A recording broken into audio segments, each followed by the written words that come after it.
There's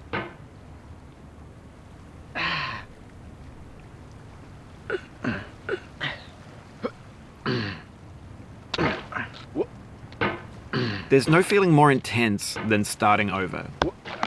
If you deleted your homework the day before it was due, as I have, or if you left your wallet at home and you have to go back after spending an hour in the commute. If you won some money at the casino and then put all your winnings on red but it came up black. If you got your best shirt dry cleaned before a wedding and then immediately dropped food on it. If you won an argument with a friend and then later discovered that they just returned to their original view. Starting over is harder than starting up. If you're not ready for that, like if you've already had a bad day, then what you're about to go through might be too much. Feel free to go away and come back. I'll be here. Alright, thanks for coming with me on this trip. I'll understand if you have to take a break at any point.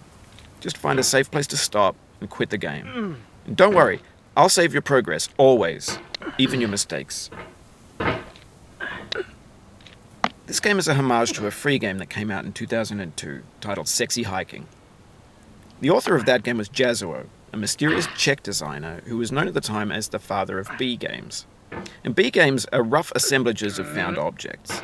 Designers slap them together very quickly and freely, and they're often too rough and unfriendly to gain much of a following. They're built more for the joy of building them than as polished products. In a certain way, Sexy Hiking is the perfect embodiment of a B game. It's built almost entirely out of found and recycled parts, and it's one of the most unusual and unfriendly games of its time. In it, your task is simply to drag yourself up a mountain with a hammer. And that act of climbing, in the digital world or in real life, has certain essential properties that give the game its flavor. No amount of forward progress is guaranteed. Some cliffs are too sheer or too slippery. And the player is constantly, unremittingly in danger of falling and losing everything. Anyway, when you start Sexy Hiking, you're standing next to this dead tree that blocks the way to the entire rest of the game. It might take you an hour to get over that tree, and a lot of people never got past it.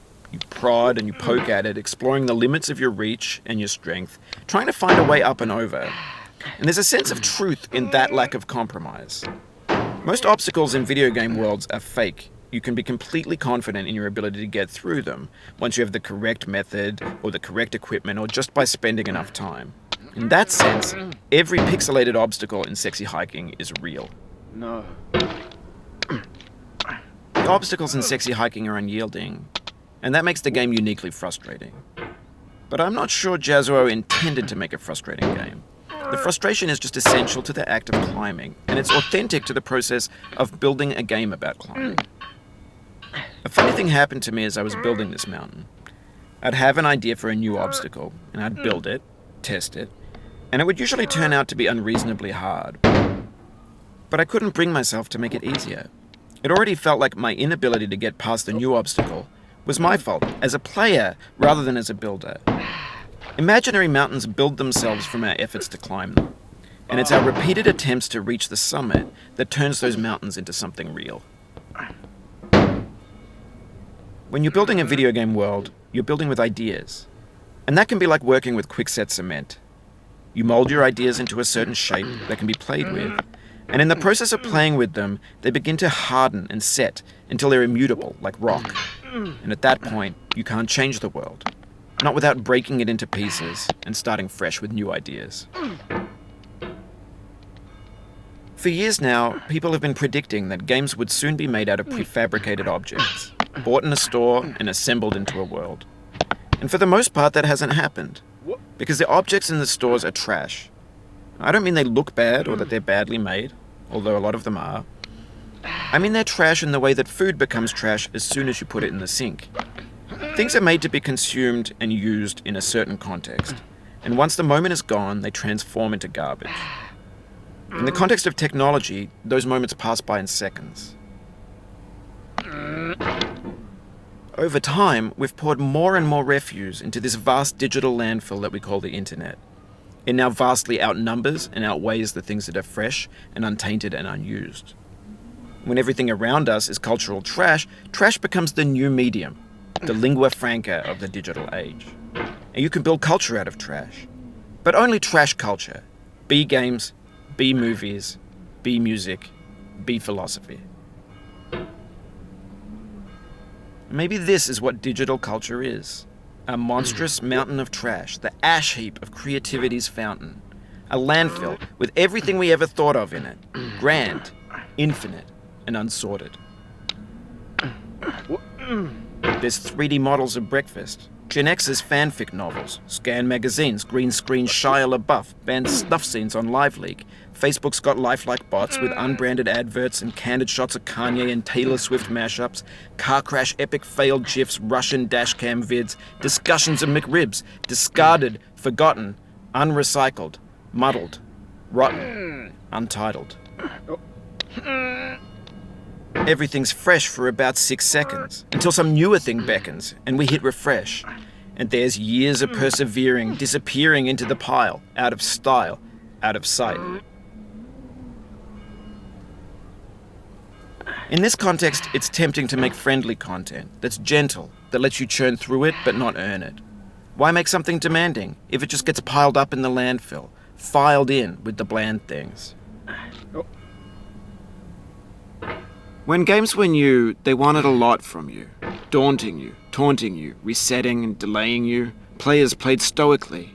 Now everyone's turned off by that. They want to burn through it quickly, a quick fix for the fickle, some tricks for the clicks of the feckless. But that's not you, you're an acrobat. You could swallow a baseball bat. Now I know, most likely you're watching this on YouTube or Twitch, while some dude with 10 million views does it for you, like a baby bird being fed chewed up food. That's culture too. But on the off chance that you're playing this, what I'm saying is, trash is disposable, but maybe it doesn't have to be approachable. What's the feeling like? Are you stressed? I guess you don't hate it if you got this far. Feeling frustrated? It's underrated. An orange is sweet, juicy fruit locked inside a bitter peel. That's not how I feel about a challenge. I only want the bitterness. It's coffee. It's grapefruit. It's licorice. Oh,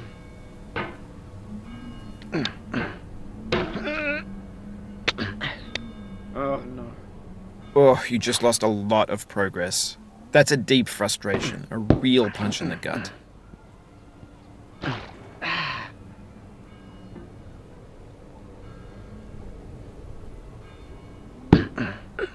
No.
Oof, sorry about that. Oh, it happened again.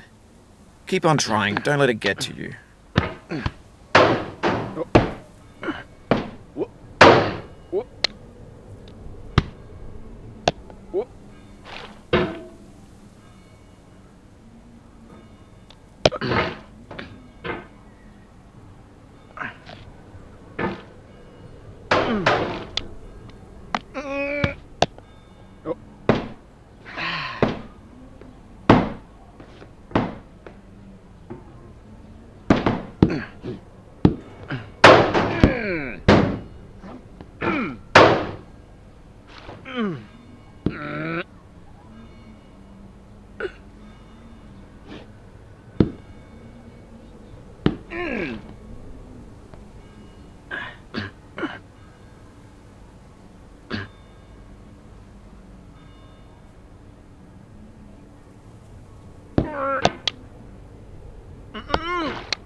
It feels like we're closer now. Composer and climber, designer and user.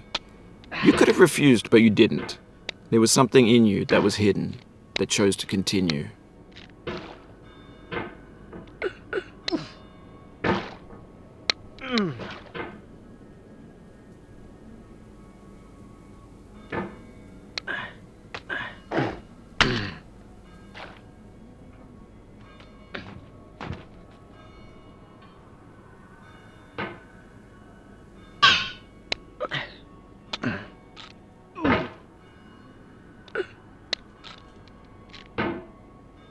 It means a lot to me that you've come this far, endured this much. Every wisecrack, every insensitivity, every setback you've forgiven me is a kingly gift that you've given me. This thing that we call failure is not the falling down, but the staying down. Mary Pickford.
No.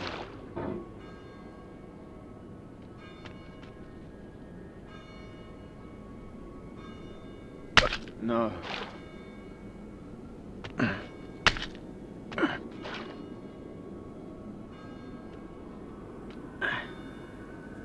We have the same taste, you and I. It's not ambition. It's ambition's opposite. An obdurate mission to taste defeat. You'll feel bad if you win, so I put this snake in for you.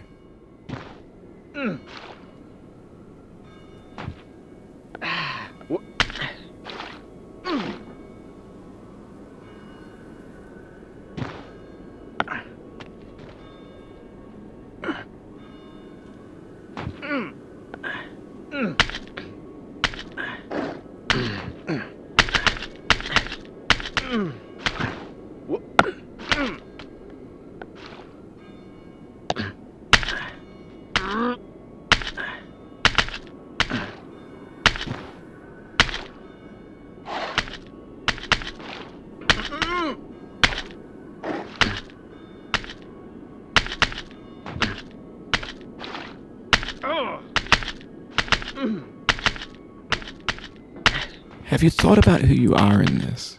Are you the man in the pot, Diogenes? Are you his hand? Are you the top of his hammer? I think not. Where your hand moves, the hammer may not follow, nor the man, nor the man's hand. In this you're his will, his intent, the embodied resolve in his uphill ascent.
Now, you've conquered the ice cliff, the platforms, the church, and the rectory, the living room and the factory, the playground, the construction site, the granite rocks, and the lakeside. You've learned to hike. There's no way left to go but up, and in a moment I'll shut up. But let me say, I'm glad you came.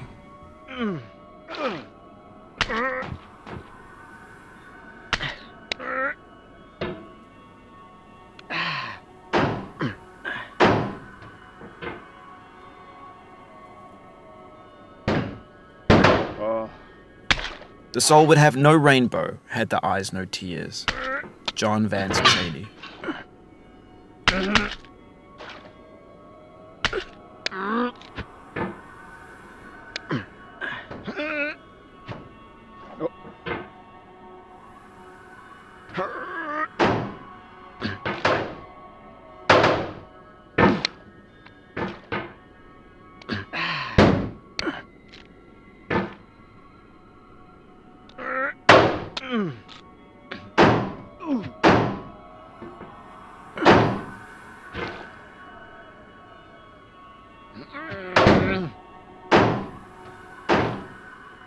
the pain I feel now is the happiness I had before. That's the deal. C.S. Lewis.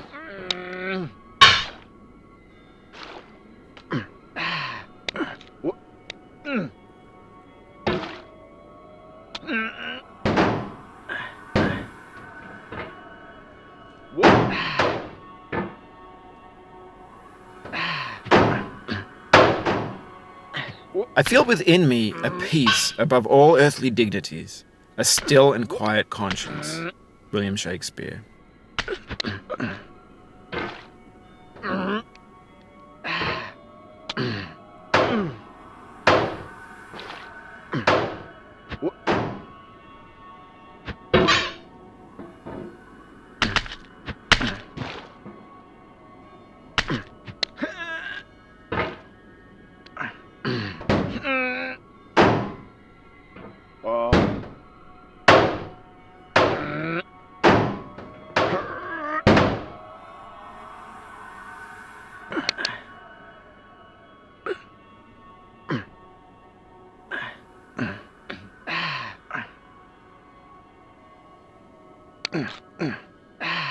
I dedicate this game to you, the one who came this far. I give it to you with all my love.